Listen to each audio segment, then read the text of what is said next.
Dear students, we are on the lecture number 22nd of renewable power generation, which is types of gasifier.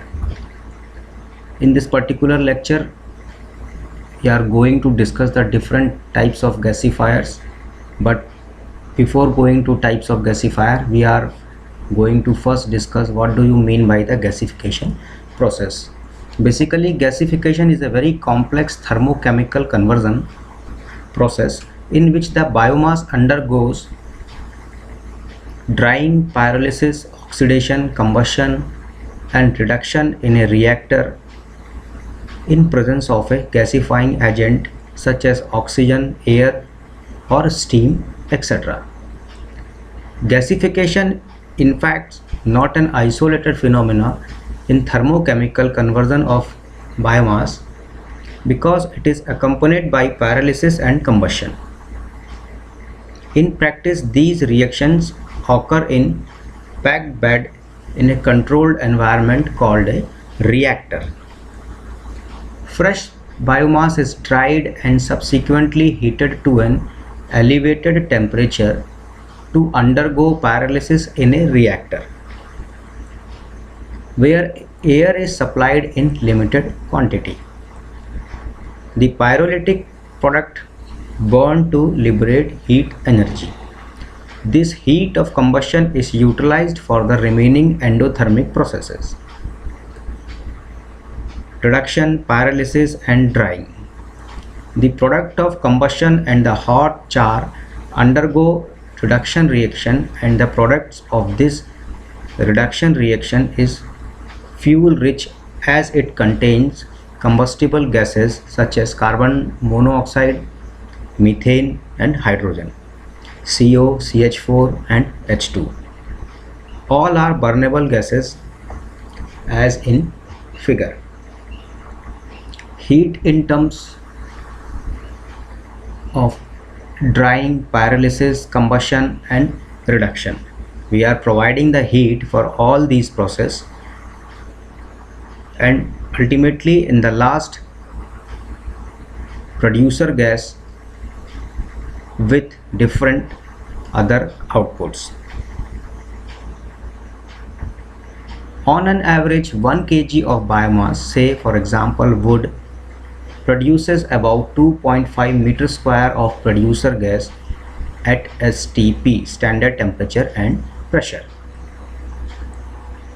In this process, it consumes about 1.5 meter cube of air, which is about 33% of theoretical stoichiometric air. For wood requires approximately 4.5 meter square of air for combustion. One of the measures of performance of a gasifier is conversion efficiency. It is about 60 to 70% for wood gasifier, which may be defined as the ratio of calorific value of the gas per kg of fuel to average calorific value of 1 kg of biomass. The average temperature of the gas leaving the gasifier is about 300 to 400 degrees centigrade or even less for updraft gasifier.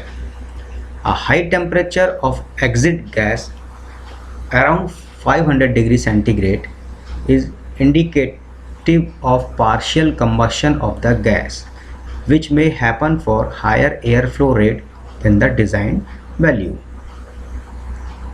यदि जो air का flow है वो ज़्यादा होगा design से, तो स्वाभाविक है कि टेम्परेचर भी कम हो जाएगा और जो कंबशन है वो पार्शियल होता है, कंप्लीट कंबशन नहीं हो पाता है. Now come to the gasifier. After understanding the process of gasification of wood and other agriculture cellulosic residues was a common practice at the beginning of this century to produce low calorific fuel gas. Gasifiers can be suitably used for thermal decomposition of a wide range of feed materials, from forestry products, agriculture residues and aquatic biomass to municipal solid waste.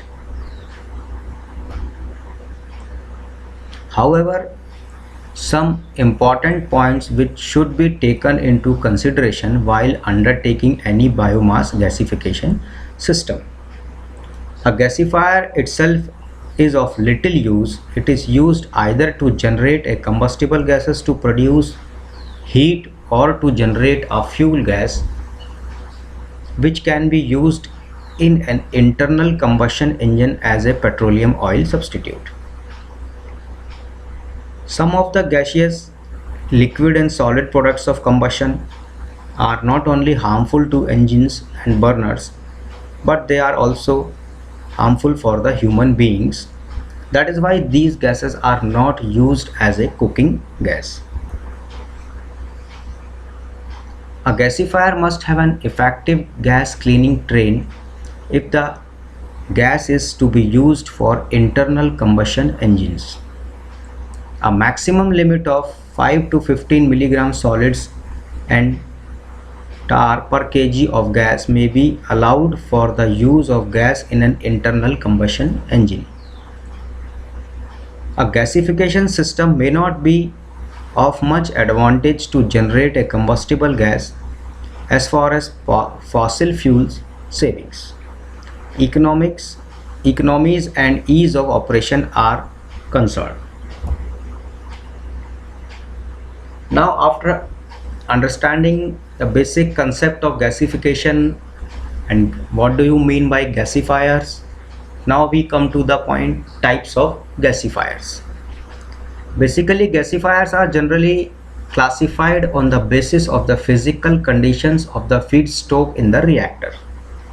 मतलब आप उसमें उसके reactor में क्या inputs दे रहे हो उसके physical conditions पर ये बहुत ज़्यादा डिपेंड करता है, या उसके बेसिस पर ही हम गैसीफायर को डिफरेंट कैटेगरीज में डिवाइड करते हैं. The gasifiers may be grouped into the following types: dense phase reactors, and second thing is lean phase reactors. First, dense phase reactors. In these type of reactors, the feedstock fills most of the space in the reactor. They are common, available in different designs depending upon the operating conditions, and basically they are also of three types: downdraft, updraft and crossdraft. Under this we are going to discuss the first one, downdraft or co-current gasifier. The downdraft, also known as co-current gasifier, is the most common type of gasifier.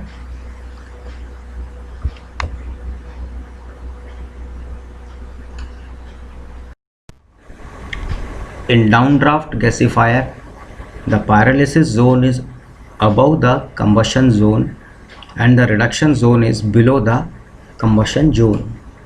Fuel is fed from the top. The flow of air and gas is downward, hence the name, through the combustion and reduction zone. The term co-current is used because air moves in the same direction as that of the fuel, downwards. A downward gasifier is so designed that tar which is produced in the pyrolysis zone travels through the combustion zone.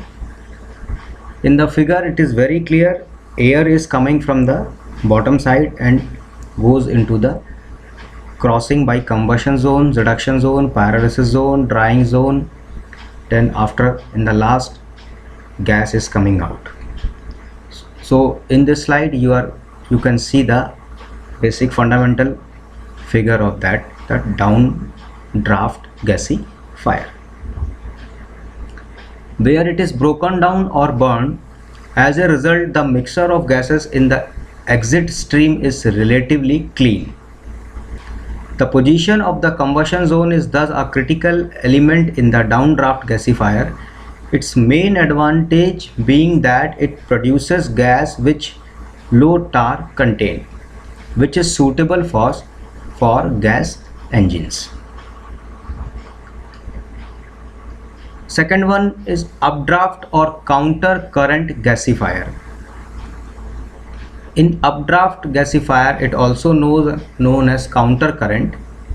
In this particular gasifier, and air enters from below and the grate and flows upward, whereas the fuel flows downward. An upward gasifier has distinctly defined zone for partial combustion, reduction, pyrolysis and drying.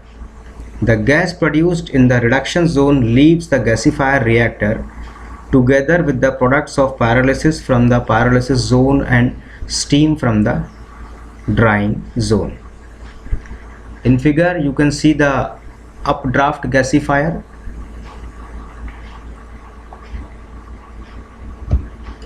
The resulting combustible producer gas is rich in hydrocarbons, that is stars, and therefore has a higher calorific value, which makes updraft gasifiers more suitable where heat is needed. For example, in industrial furnaces, the producer gas needs to be thoroughly cleaned if it is to be used for generating electricity. Now third one is cross draft gasifier. In a cross draft gasifier, air enters from one side of the gasifier reactors and leave from the other. Cross draft gasifier have a few distinct advantages such as compact construction and low cleaning requirement.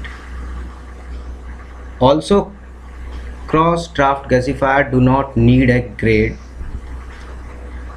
The ash fall to the bottom and does not come in the way of normal operation. This is very clearly shown in the corner bottom side. There is a ash pit. So after combustion zone, it is collected in the bottom side in the corner. So this is the distinct advantage of this particular cross draft gasifier. Now second classification main, that is lean phase reactors. Under the lean phase gasifiers lacks a separate zone for different reaction. All reactions, drying, combustion, pyrolysis and reduction, occurs in one large reactor chamber. Lean phase reactors are mostly of two types: fluidized bed gasifiers and entrained flow gasifiers. Now come to the first, that is fluidized bed gasifiers. The biomass is brought into an inert bed of fluidized material, that is sand, char, etc. The fuel is fed into the fluidized system either above bed or directly into the bed. Depending upon the size and density of the fuel and how it is affected by the bed velocities. During normal operation, the bed media is maintained at a temperature between 500 degrees centigrade and 1000 degrees centigrade. When the fuel is introduced under such temperature conditions, its drying and pyrolyzing reactions proceed rapidly, driving off all gaseous portions of the fuel at relatively low temperatures. The remaining char is oxidized within the bed to provide the heat source for the drying and devolatilizing reactions to continue. Fluidized bed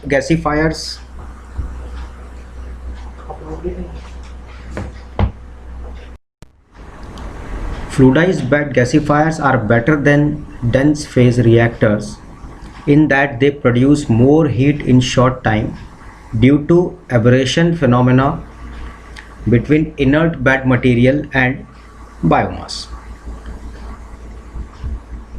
giving a uniformly high bed temperature, that is around 800 to 1000 degree centigrade. A fluidized bed gasifier works as a hotbed of sand particles agitated constantly by air. Air is distributed through nozzles located at the bottom of the bed, as in the figure. Air, oxygen or steam coming from the bottom side, then distributor plate, fluidized bed, and cyclone, then in the top of the